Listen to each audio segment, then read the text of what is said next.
We have this story that's got kind of hot. Came to a head on 96.5 The Fan with Carrington Harrison, talking about how the Chiefs have yet to schedule an offensive coordinator interview. That's what everybody's wanted. Anybody with two eyes that's watched for the past few years has seen the staleness going on with this offense. They've seen the staleness that happened with Matt Nagy here as OC.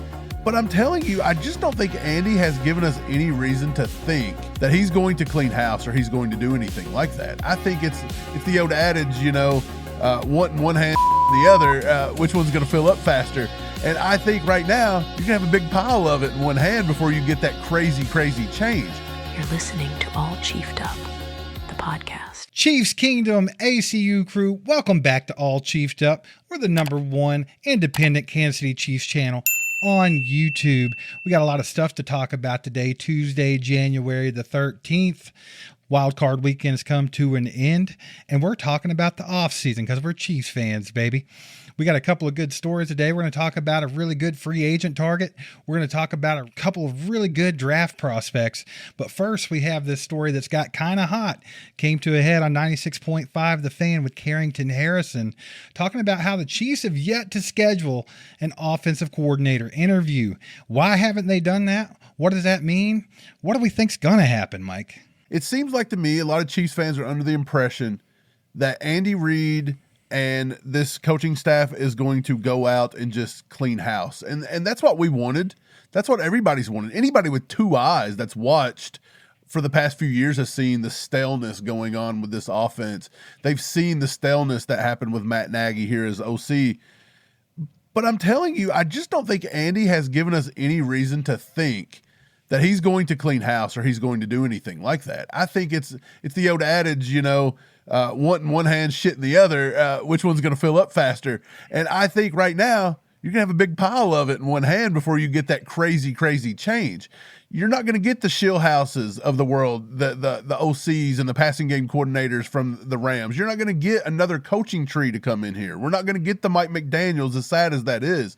You're going to get somebody that's familiar and wants to sit on the sideline with Andy Reid and allow Andy Reid to have his thumb all over everything, allow Andy Reid to call the plays, and they're just going to be basically just a mouthpiece that knows how to relay the system to the quarterback, and that's what we're going to get. But there is one guy out there that is still playing, and you will have to wait to have that in-person interview, and that's Eric Bieniemy.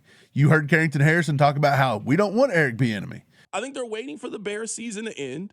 And the plan is to bring back Eric Bieniemy as their offensive coordinator.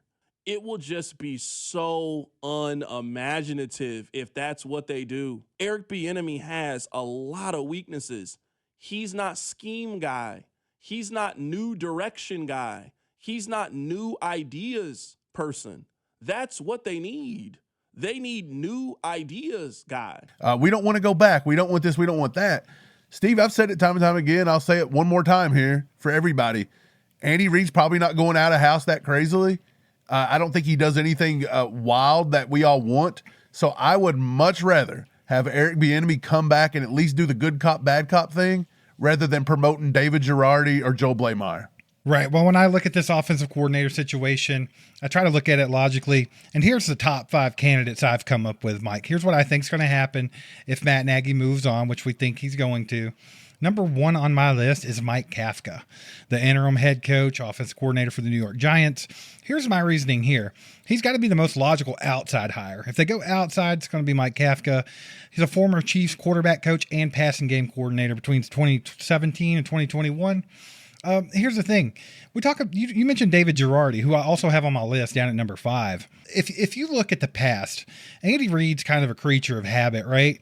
And in his history, he's promoted Matt Nagy, he promoted Doug Peterson, and he promoted Eric Bieniemy. They all took the exact path that Girardi's about to take, guys. They all went from like a quality control to passing game analyst to quarterback coach to OC. Almost the exact path. And the only other guy that's took that path in the Andy Reid system is Mike Kafka.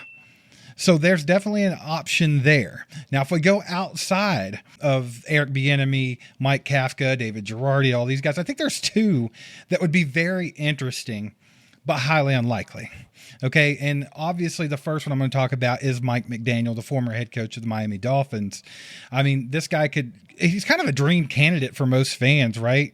He's an exciting offensive play caller. He could come over here, kind of, innovate a little bit and kind of tweak things here and there. And maybe his mind with Andy's mind, him coming from that Shanahan coaching tree and then Andy Reid and how he runs his offenses, maybe they could come up with something that would just be phenomenal. And I think it could be great. And I actually like the idea, but I just don't think it's very likely. I know that Mike McDaniel's obviously had a lot of head coaching interviews. He just interviewed with the Cleveland Browns today or yesterday. So, I mean, more than likely, this is not going to happen. Another coach that, a former head coach from the Cleveland Browns, I think Kevin Stefanski could be kind of a weird off-the-wall one.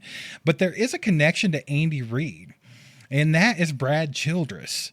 Because Stefanski coached with Brad Childress, and obviously Childress with Andy Reid. So there's a connection there. But I think that would be if the team decided to go to like a more robust under center, play action heavy scheme and just really switch it up, right? That they would have to really do that. Yeah. So I don't think either of those are very likely. I think they're both interesting in their own right. But I'm with you, Mike. I don't think they really, push it too much. I think they're going to stick with what Andy does.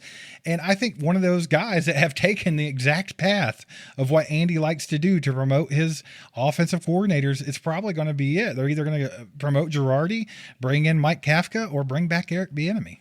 Yeah. Well, look, out of all three of those, I think you would ask yourself, why haven't they interviewed?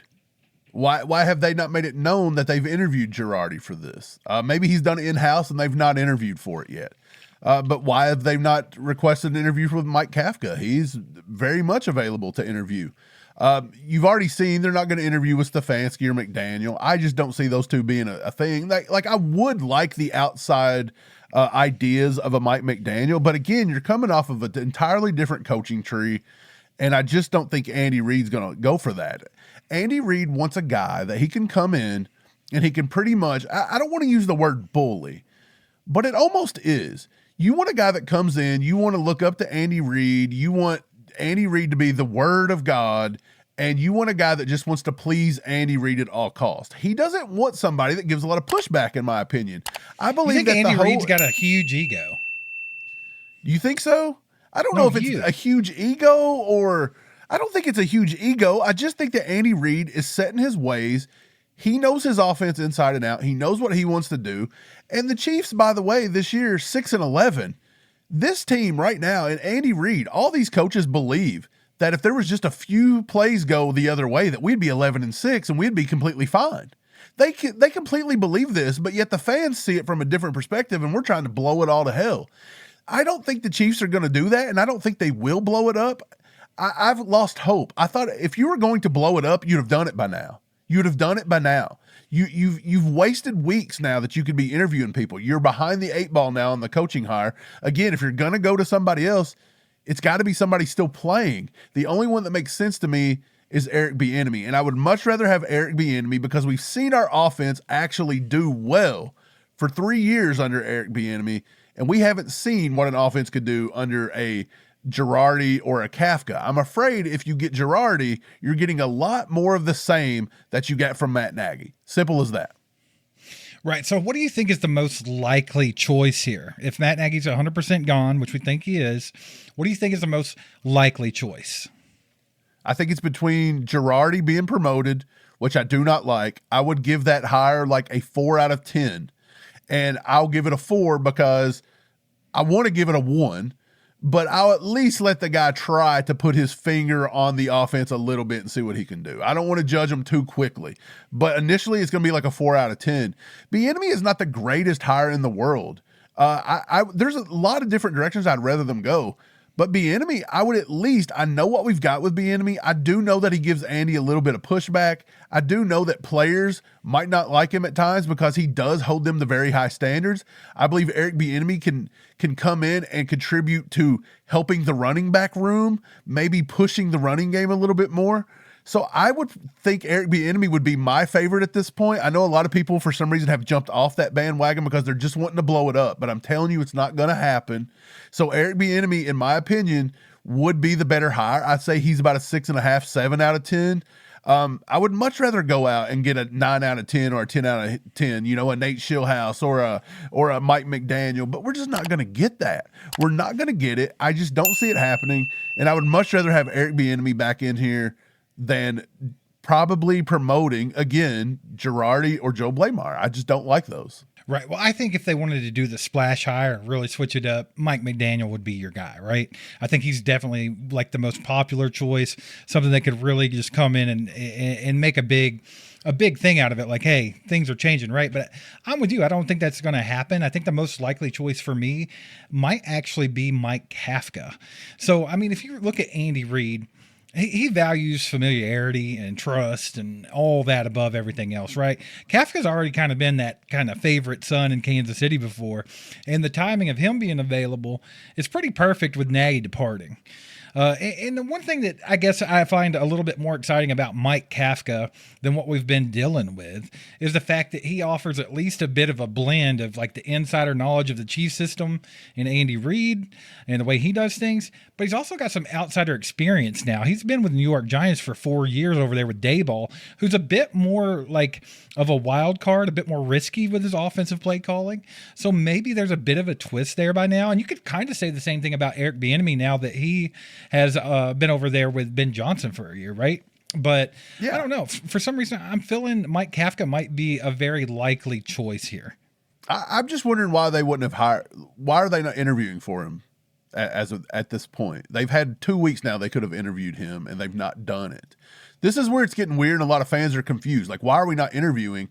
And they're starting to think that we're trying to hold out hope that Matt Nagy might come back. That's where people is getting a little scared here. So for me, with them not interviewing anybody, it seems like Bieniemy might be one of the first ones at least that they'll go out and look at. It makes sense to me too, and it's going to be exciting to see how that rolls out in the next couple of weeks. You guys get down in the comments and let us know who you would like to see in as OC this coming season. The next great touchdown is coming, and you can bet on it. All Chiefed Up has teamed up with DraftKings Sportsbook, and just because the regular season has ended doesn't mean the excitement has to. Love the thrill of live betting? DraftKings has got you covered. Bet live on star player props and in-progress games right as they happen. New customers can even turn $5 into $300 if your bet wins, paid and bonus bets. So sign up using our promo code ACU. And again, new customers who bet $5 can turn that into $300 if your bet wins, paid out in bonus bets. With DraftKings, the crown is yours. Mike, yesterday, January the 12th, it marked exactly 1 week since the conclusion of the NFL regular season for non-playoff teams. So under NFL rules of practice squad contracts, they automatically expire at this time. The Chiefs had 7 players' contracts expire yesterday. Listing them off real quick for you is Clyde Edwards-Helaire, Carson Steele, Jason Brownlee, Malik Herring, Marlon Tuipulotu, Nick Broker, and Trey Watson. How are you feeling about any of those guys? I think the Chiefs did go back and sign Trey Watson, right? Yeah, Charles Goldman reported that the Chiefs went and signed Trey Watson back to a reserve future deal. He had spent the entire team with the practice squad. They really liked Trey Watson. He was a guy off Texas A&M. He didn't get used a lot at Texas A&M, but he does have ball skills, pretty decent ball skills, I would say. And then he could also block. He blocks his butt off out there. So I think they want at least one more year to look at him, or at least one more camp off season to look at. But yeah, Steve, out of all those other guys, I don't know if there's any that I'm breaking the door down to try to get back here. It seems to me like Malik Herring is always a guy they want to keep for an emergency backup on the defensive line. It seems like, Clyde Edwards-Helaire is always a guy they kind of want around just in case, but I think everybody's ready to move on from these guys. Malik Herring's been here long enough that if he was going to make an impact, he would have done it. Clyde Edwards-Helaire's not been the same since he got injured the first time. I just don't see him being anything going forward. Jason Brownlee was intriguing all year, but he was fading out before the season even started. Then once the season started, he never really got any opportunity to step up during the season. Right. And then again, Marlon Tuipulotu, he just didn't offer me much. Nick Broker didn't really get a shot. He doesn't offer me much. Carson Steele would be the other one. Maybe you could bring back for one more year, especially if we want to try to get to a fullback look. I still think Carson Steele's got that fullback look, but I went around looking throughout the league, and I thought there was a couple now that we could possibly go out and maybe get some eyes on here. At least work them out, see if we can maybe potentially want to sign them to a futures deal. And the first one I'll bring up is Sincere McCormick. He's a running back out of UTSA. And I remember when he come out in the draft, I don't even remember what year it was. I want to say it was probably like 2020, 2021. It was about 3, 4, 5 years ago. But he was a guy that was built like a little bowling ball. He was about 5'9", 205, 210. He was all rocked up. The dude was... He wasn't overly athletic. I think that's why he eventually didn't really do much in the league, but he's jumped to a bunch of practice squads. He's played with the Vegas Raiders. I think recently Minnesota just picked him up, and that's where he was at. So he ran a 4.6. He's not overly fast, but he had a 1.59 10-yard split. He had a pretty decent vertical at about 34 inches. He had about a 10-foot broad jump. And I remember when he come out, his strengths were that he could read blocks and cut tightly off those blocks. And he had pretty good field vision. He had good run rhythm. He had a lot of things that we all liked and thought that maybe he could be like a UDFA or something like that. And the Chiefs they never got a chance to really get to him. And he's not really made himself known in the league. So maybe it's nothing, but with us needing some running back help at some point. And I'm not saying this is the only guy you look at. No way. Like, we've got to look at free agency. We've got to do a lot of stuff, probably the draft too. But if you can get a guy like Sincere McCormick to come in and at least get some eyes on him, like we did Dameon Pierce, I wouldn't be too upset at that. And then the other one is ex-Vikings wide receiver KJ Osborne. He was let go today of the Falcons. For some reason, he never got on the field this year, hardly for the Falcons. That's weird because he had a couple seasons. I want to say 3 seasons in Minnesota where he had 500, 600, 700 yards receiving. He was decent. I remember when he come out a few years ago in free agency, we thought it would be a decent target for the Chiefs, and I think we ended up going with Hollywood Brown. But KJ Osborne, I'd like to get some eyes on him. I think he does a lot in short spaces that the Chiefs could possibly use. And if anything, you get him to the practice squad, you give him some offseason and see what you got. You could always run into another Tyquan Thornton situation.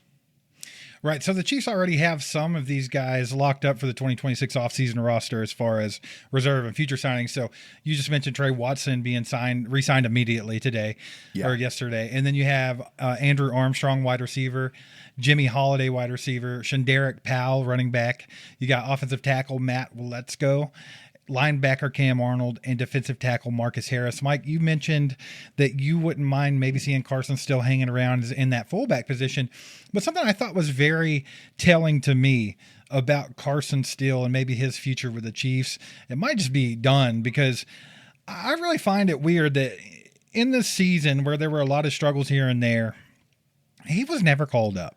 Not one time in the 2025 season did he make an appearance for the Chiefs. And we go back to 2024, and he was playing quite a bit at the beginning, before his fumbles, before his failures at pass protection. I mean, Carson still looked like a guy they really wanted to give some reps to and see what he could do. And all of a sudden, dude, not getting called up one time last season kind of speaks volumes to me. So I think we might have seen our last of Carson Steele. And I think we've probably seen the last of Clyde Edwards-Helaire here on his second run with the Chiefs. And it'll be interesting to see what they do with Malik Herring and Tuipulotu both, because I think they've both put in, some depth for the roster over the last few years.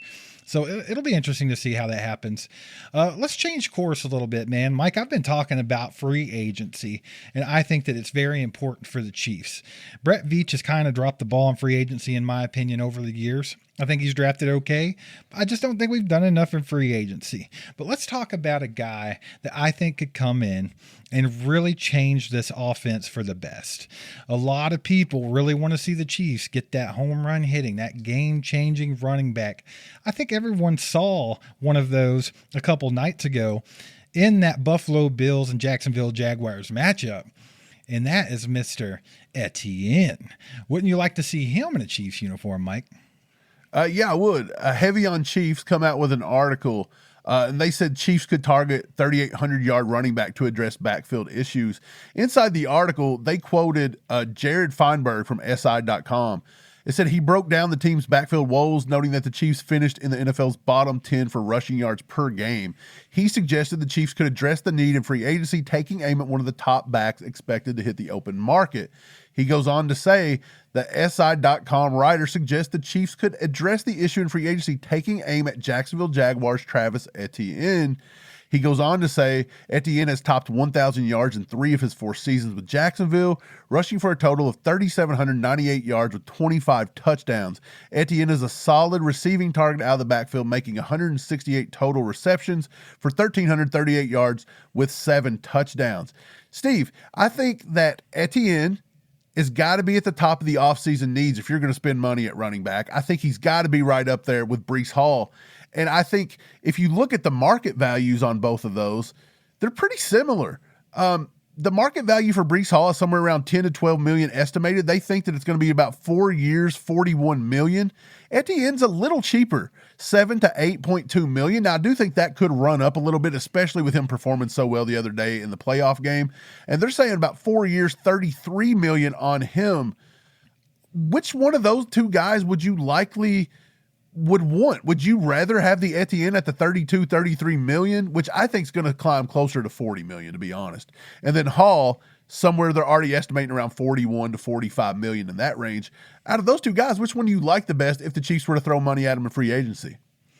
Yeah, well, I think market value-wise with Etienne and with Breece Hall, it's probably going to be a little cheaper with Etienne, right?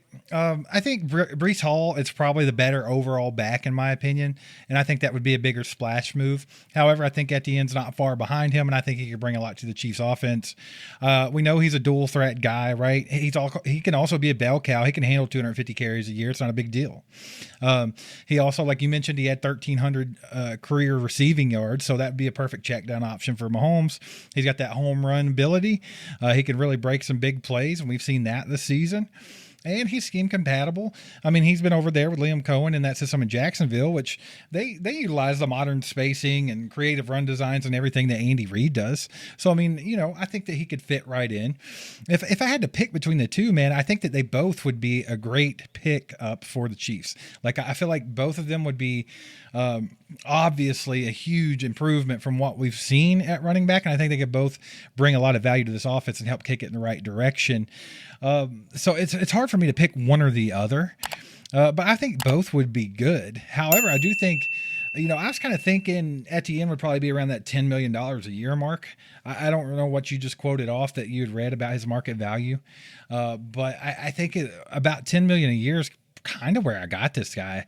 But there's also Kenneth Walker III, who's going to be available. He's going to be in about the same range as Etienne Jr. A lot of people like his running style a little bit better. It's a little more hard-nosed. And then, Mike, you mentioned on a live stream the other day about Rico Dowdle. That would be a cheaper option. I think he'd probably be somewhere more in like the $7 million range. He's more of a workhorse dude to me than the others. But Kenneth Walker's kind of a power back. I think as far as dual threat lead back, I think you done hit the two on the head there. I think if you want to go high profile, it's Etienne or Breece Hall. Yeah, it's got to be between those two. And I think a lot of people think Hall outdoes him by a significant margin, but that's just not true. Etienne versus Hall since 2022. Etienne was drafted in 2021, but he missed the entire rookie season with a Liz Frank injury. So from 2022 on, total rushing yards, Etienne's got 3,798, so basically 3,800 yards. Breece Hall's only got 3,400. Total receiving yards, Breece Hall does have about 250, 300 more receiving yards, but total scrimmage yards, Travis Etienne's got about 5,136, and Breece Hall's just a little bit over 5,000. So he's actually got him on total scrimmage yards. He's got 10 more total touchdowns than Breece Hall, but he's also played about 10 more games. Now, I will say that Breece Hall's encountered more injuries throughout his career, I believe, at least more big-time injuries. The Liz Frank, and I think Hall ended up having a knee injury or something. I don't remember if it was an ACL or MCL or what it was. But in 2025, this past year, Etienne played 17 games, Breece Hall played 16. He had more rushing yards. He had more rushing touchdowns. They had the same amount of receptions at 36. Breece Hall actually had more receiving yards, though. He had about 60 more receiving yards, 58 more. Etienne had 6 receiving touchdowns compared to Breece Hall's 1.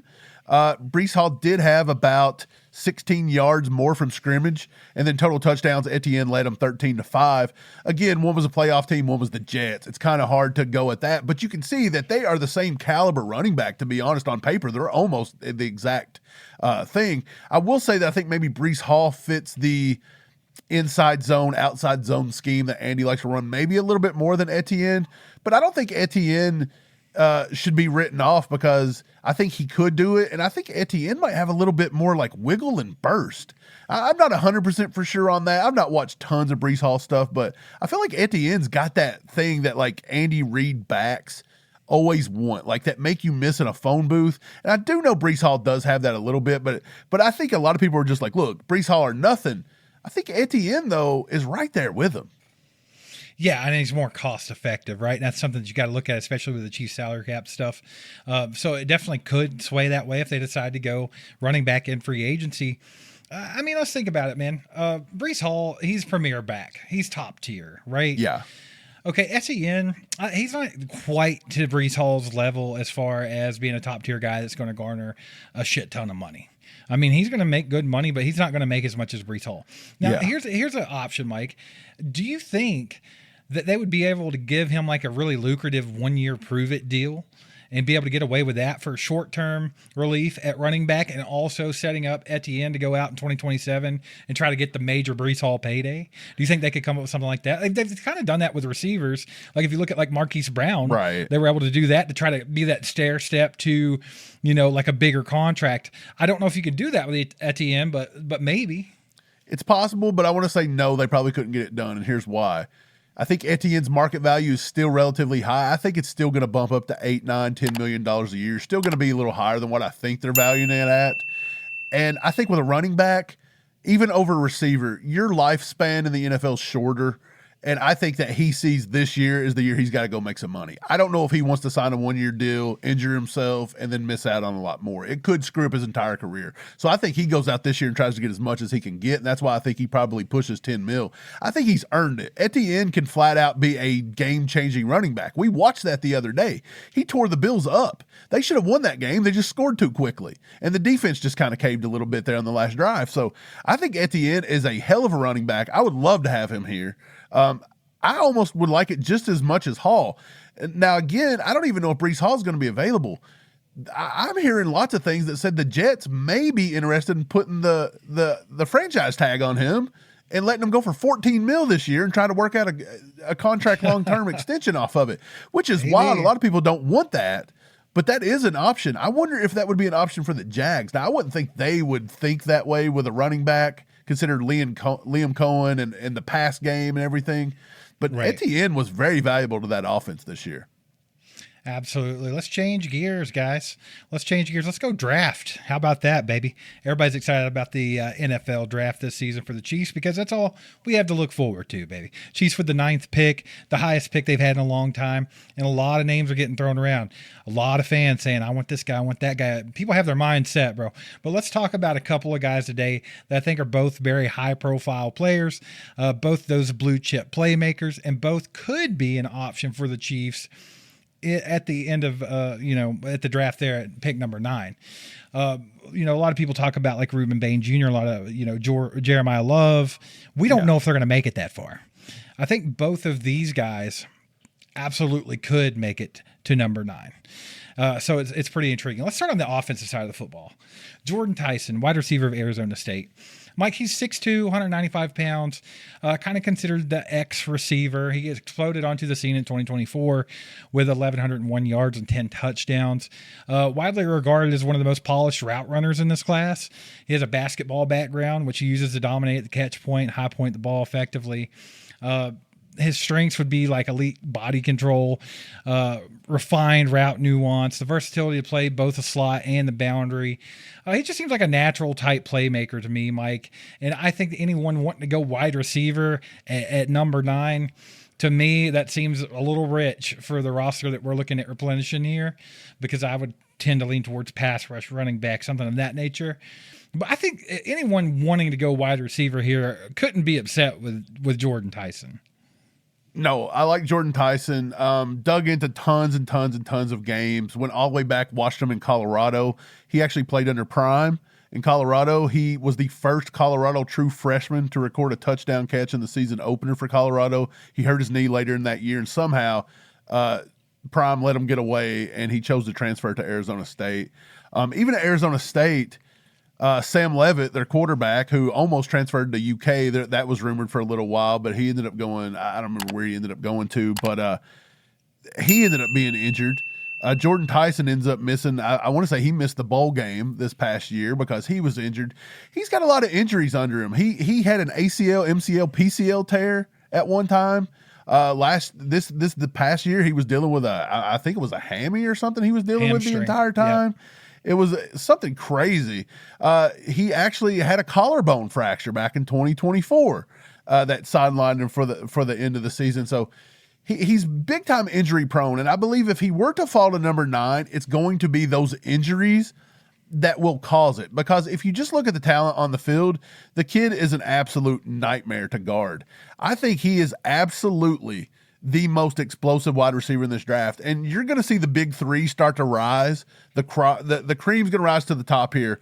Jordyn Tyson, Mekhi Lemon from USC, and Carnell Tate. It's going to be one of those three guys going to be the first receiver off the board more than likely, unless somebody just goes ham and steps it up during the draft time, during combine, during pro days or whatever. But right now, I give the nod to Jordyn Tyson. I think he's the one, and this is why I'll say it, because he's super explosive, and he's got a split step release that is just flat out elite.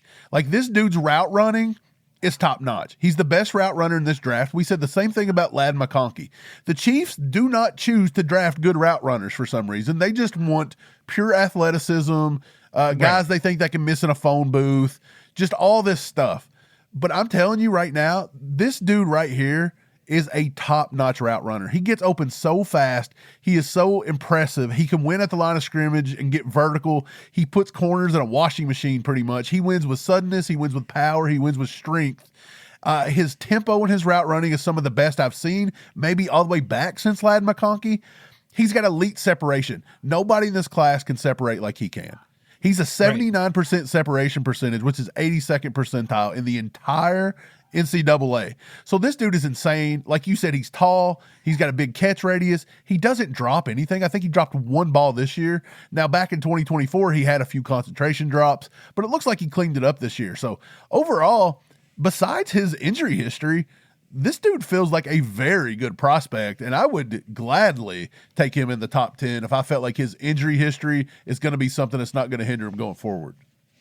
Right. Well, like I said, I feel like he's just kind of a natural playmaker. It just comes easy to him, right? Yeah. I did notice that he creates most of his separation. You're talking about him getting a lot of separation. That does seem to come through timing rather than just like raw speed. And like you said, the Chiefs haven't really gone after those polished route runners. They're always going after the raw speed. So it'll be interesting to see if they will consider Tyson here. Now, if you look at some of the weaknesses, you mentioned his significant injury history, but also that speed is a knock on him. They say that his breakaway speed after a catch is super inconsistent. That's pretty much the only thing that scouts don't like about him. But I think with the Chiefs, Mike, he could be an X, he could be a Z. I think that, he could give us a consistent outside threat.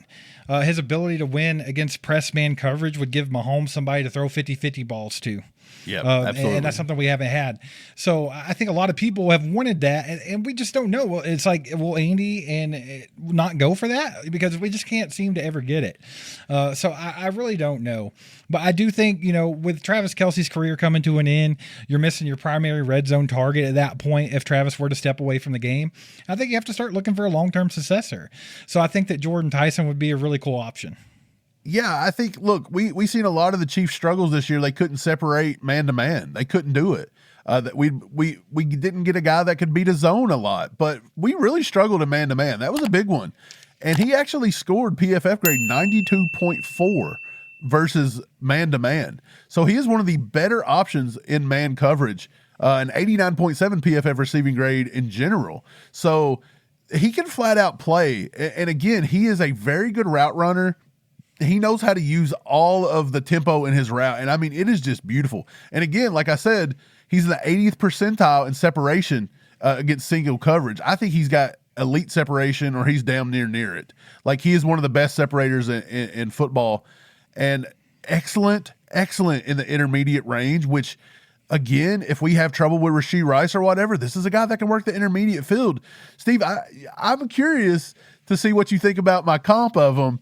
I think at a low-level comp, I think Jordyn Tyson could look what Christian Watson has looked like for the Green Bay Packers with his athleticism, his just everything about him. I think he's a low-end Christian Watson, but I think he's a better route runner than Christian Watson. I think he's got better hands than Christian Watson. But on the high end, and I'm not saying he's not going to do what this guy's going to do. I'm just saying that when I seen his film at his best, he reminded me of this guy, and some people's going to just shit on me in the comments probably. But honestly, his body type, the way he ran his routes, the way he does things after the catch, just the way he looks in general, I seen tons of LSU Justin Jefferson. I seen it. I think he honestly had better separation skills than Justin Jefferson did at the collegiate level. So what I seen from Jordyn Tyson makes you it rocks you up a little bit to see Mike, that you're getting horny. He does have a little bit of Justin Jefferson in him. I see it. And I think that a low comp of Christian Watson, I think he's very much worth a top 10 pick in this draft. Well, I kind of think that the likelihood of the Chiefs getting this dude is pretty moderate, in my opinion. I think with the 9th pick that it seems like a bit of a risk with his injury history and everything. I don't know if they're going to go for that. A lot of mock drafts have him in like that 12 to 18 range. But, I mean, the Chiefs could reach and get him. You never know. Man, I've seen him go first receiver off the board. I've seen him go as high as 3 or 4. So it just really, like you said, you got a long offseason ahead. There's a lot of pro days. There's a lot of, combine, this and that. You've got all the college games, the all-star games. And like you said, I think his biggest thing is going to be spending time with team doctors. Like, this dude's going to be like he lives in an emergency waiting room the rest of his life for the next 3 months. Who's the kid that we just had for Clemson forever and couldn't get him on the field? Justin Ross. Yeah. No, we don't need that. We don't need it. That's a little scary, right. But no, I really do like him as a prospect. But let's move over to the defensive side of the ball, because I think that pass rush is the name of the game for the Kansas City Chiefs. We have to figure out how to put pressure on these passers, and that would be a perfect opportunity at pick number 9 to grab one of these high-profile guys. And the one that we're going to talk about today, y'all, is edge rusher David Bailey from Texas Tech. This guy stands at 6'3", 250 pounds. He's a pure, just get after the quarterback specialist. He's a transfer from Stanford, and he kind of became the heartbeat of that Texas Tech defense, man. Leading FBS in pressures at 81, recording 15 sacks or 14 and a half sacks in the 2025 season. I think it's Romello Height on the other side there. He's not chopped liver either. Right. But David Bailey's the one that's getting all the smoke, man. But let's talk about him, man. Just his twitch is elite. Athleticism, explosive first step, elite. He possesses a deep bag of pass rush moves. He's got the high-end spin. He can speed to power transitions that make him a nightmare for offensive tackles. Mike, the problem here with David Bailey, I watch his tape, and it's super exciting. I love that type of pass rusher. They're just so fun to watch, and he's so good at what he does. He's a specialist. Like, he's not going to come in here and help in the run game. He's not going to do this and that. He's not going to, sure, I'm sure Steve Spagnuolo would probably drop him into coverage here and there, but what this guy does is get after the passer. It's so fun to watch a guy on the edge with that kind of speed, that kind of bend. And it's just something we haven't had in a long time. But he doesn't fit that Steve Spagnuolo prototype that we always have to look for when we're talking about edge rushers coming to the Chiefs. He just doesn't do it. We're always looking at like those bookend guys like George Karlaftis, Mike Dana, Charles Omenihu. He doesn't really fit that mold. He's just not that guy. He's going to stand up on the edge, and he's going to win with speed and bend. And I just don't know if we would use pick number 9 on a guy like David Bailey, Mike, because we had Josh Uche, who plays much in the vein of David Bailey. They play a similar style of football, and we wouldn't even put him on the football field at all. And then he goes on to the Philadelphia Eagles the next season, and for the first quarter of the season, he was the top pass rusher in the league. So it's just, I don't know if we'll go that route, man. He's very exciting to watch, but I just don't think it's very likely that the Chiefs would draft him. Right. That's where I'm at with David Bailey. Like, I think he's a hell of a football player, But the problem is, again, his weight is fluctuating. Some people say he's 245. Some people say he's 253, 254. You'll have to see where he comes in. Either way, I think all of that's a little low for Steve Spagnuolo. I think Spags wants him in the 60s at minimum. He's not going to give you that versatility in the NFL. He's not going to be able to kick down into a nose. He's not going to kick down into defensive tackle like you even seen Ashton Gillotte do a lot. I just don't think David Bailey's got the strength to do that. I think Ashton Gillotte's a lot stronger than David Bailey, upper body strength. Now, I could be wrong about that, but on film, Ashton Gillotte looks like he was holding his own on the interior, and I don't know if David Bailey could do it. No.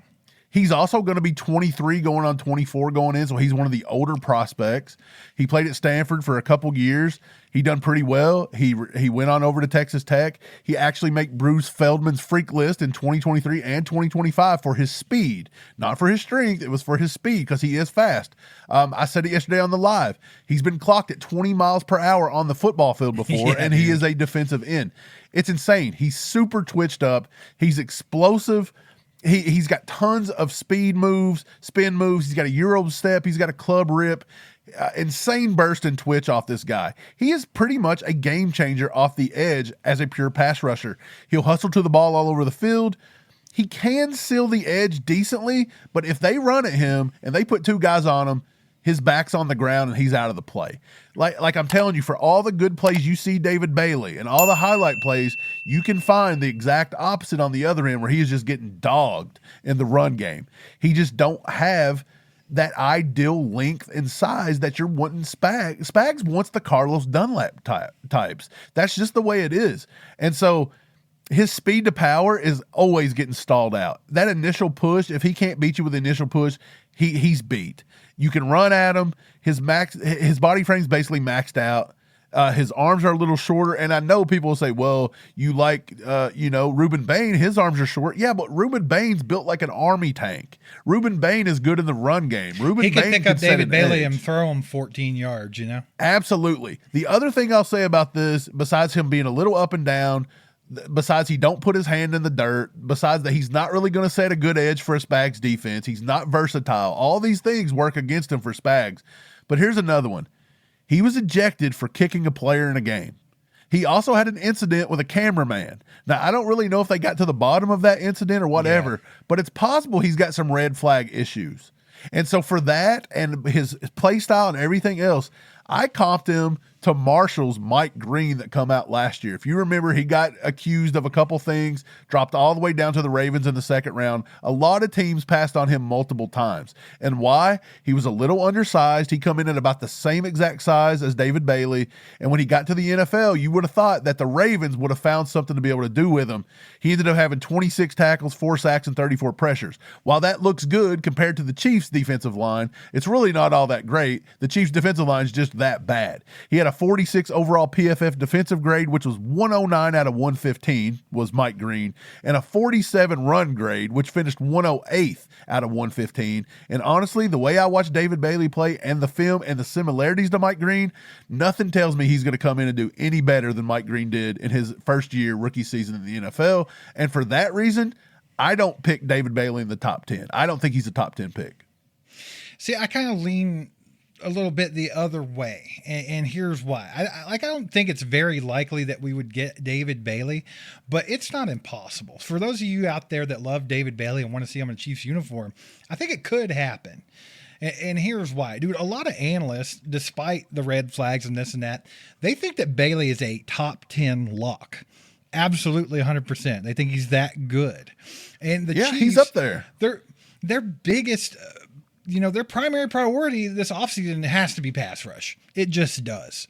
And if you get to pick number 9, and he's the best player available at a premium high-value position that you need, sometimes you just go with it. And I think that David Bailey could come to the Chiefs just because he's at the top of their board when they pick. So, I mean, it's a possibility. I don't think it's likely. I don't think he fits into the mold of Steve Spagnuolo's edge rushers and all that. But if they want a playmaker and they want a guy that can come in and transform the defense immediately, then they just go with the good football player, which is David Bailey. So I think it's possible that he could end up with the Chiefs. I agree. Again, I've got Ruben Bain as my number one guy right now, and we've still got 2 or 3 months, so they're going to get moved more than likely. But Ruben Bain right now is my number one edge. David Bailey is still sitting at number 2, and I've got a guy that me and you both love, Cassius Howe, but he's also the same size as David Bailey. He's the 249, 250 guy, 6'2", 6'3". And then after him, you've got Keldrick Falk out of Auburn. I've got him as my number 4 edge right now, and honestly, defensive tackle. Yeah, honestly, he's at 285 pounds. But what does that offer? That offers versatility inside and out. That offers a guy that can set the edge. It's not going to offer you much pass rush. No, in my opinion, he don't. You're right. Now, this isn't a Keldrick Falk episode, so I won't get into it too much. But what I'll say is that Falk and what he did at Auburn is also probably projected to be a top 20 pick. And so I feel like if it was between Falk and Bailey, you guys may be very upset to find out that Spags would probably just go with Falk and go with just exactly what he always does, rather than to go the elite. Bit if he took Falk over David Bailey. Oh, I would be irate if you picked Falk at number 9 over David Bailey.